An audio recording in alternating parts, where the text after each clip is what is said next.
आरोग्यदायी आणि कोणत्याही उपवासासाठी अतिशय उपयुक्त, कमीत कमी तुपामधला, जराही साखरेचा वापर न करता चला बघूयात हा उपवासाचा शिरा.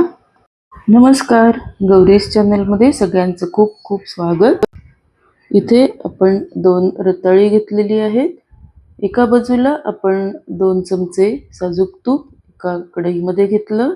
रताळी उकडून घेतली, त्याचे असे लहान लहान भाग केले आणि उकडलेली रताळी अशा पद्धतीने मॅश केली. तुम्ही खिसूनही घेऊ शकता. उकडलेल्या रताळ्याच्या निम्मा हा गूळ घेतलेला आहे. हा उपवासाचा शिरा बनवताना आपण यामध्ये 4-5 हे काजू बदाम घालणार आहोत.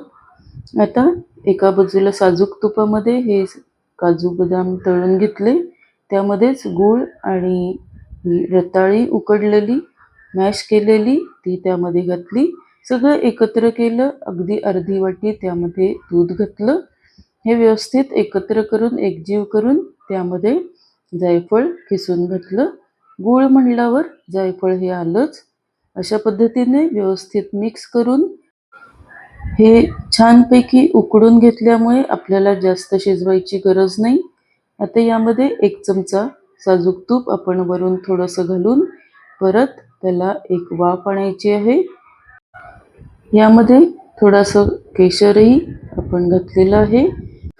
उपवासाच्या दिवशी नाश्त्यासाठी साखर अजिबात न घालता हा उपवासाचा शिरा, अतिशय आरोग्यदायी, झटपट होणारा असा हा शिरा तुम्ही नक्की करून बघा. चॅनलला सबस्क्राईब, लाईक, शेअर नक्की करा. हा शिरा कसा वाटला कॉमेंटमध्ये नक्की सांगा. धन्यवाद.